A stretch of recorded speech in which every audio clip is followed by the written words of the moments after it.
আসসালামু আলাইকুম, welcome to Tanzina's recipe. আজ আমি তৈরি করব দুধের সাথে সুগন্ধি চাল দিয়ে সুস্বাদু পায়েস। তাহলে চলুন শুরু করা যাক। এখানে আমি 2 লিটার দুধ নিয়েছি পাতিলে।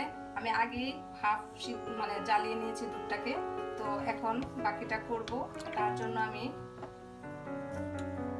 5টা এলাচ আর 1টি তেজপাতা ছিঁড়ে দিয়েছি, দিয়ে দিব। তো দুধটা এদিক দিয়ে জাল হতে থাকবে।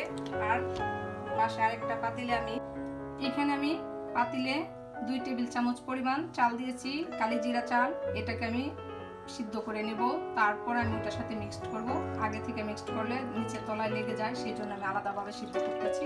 তো এদিক দিয়ে চালটা হতে থাকুক আর ওদিক দিয়ে আমি দুধটা নাড়তেছি। দুধটা আমার জাল হয়ে যাবে পুরোপুরিভাবে। তো আমি পরে ফিরে আসতেছি। আমার চালটা সম্পূর্ণভাবে সিদ্ধ হয়েছে, একদম ভাত চাপ দিলে যেরকম একদম গলে যায় ওরকম হয়েছে। আমি এখন এটার সাথে কাজু বাদাম নিয়েছি, এই বাদামটা বেটে রেখেছি। এটার সাথে আমি এখন একটু দুধ মিশিয়ে আমি কাজু বাদামের বাটাটা আমি দুধ দিয়ে গুলিয়ে নিয়েছি। এখন এটা দিয়ে দিলাম আর তার সাথে দিয়ে দিচ্ছি 1 কাপ পরিমাণের চিনি। মিষ্টিটা যার যার ইচ্ছা মতো, যে যেরকম মিষ্টি খান ওরকম দিতে হবে। এটা মিক্সড করা হয়েছে, একটু বলক আসলে তারপর আমি দুধের সাথে মিশিয়ে নেব। আমার এই যে জালটা কিন্তু সম্পূর্ণভাবে রান্না হয়েছে আর আমি এটার সাথে দুধ দিয়ে কাজু বাদাম বাটা মিক্সড করেছি। এখন আমি এটা ঢেলে দেব। আর দুধটা কিন্তু আরেকটা পাশের চুলায় কিন্তু আমি রান্না করতেছি আর অনবরত আমি নাড়তেছি যেন তলায় না লেগে যায়। আর আমি কিন্তু এই দুধের সাথে কোনো কিছু মিশাই নাই, সম্পূর্ণ ন্যাচারাল দুধটা আমি এখানে জাল করতেছি। আর সাইডে এইভাবে যখন সর লেগে থাকে আমি এগুলোভাবে উঠাচ্ছি, সেই জন্য আমার দুধটা এইরকম কালার আসছে। তো আমি এখন দুধের থেকে এই যে এলাচিগুলো এগুলো আমি উঠিয়ে নেব।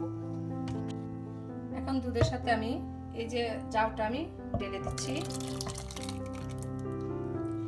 5 মিনিটের মতন নেড়ে চেড়ে তারপর আমি এটা নামাবো।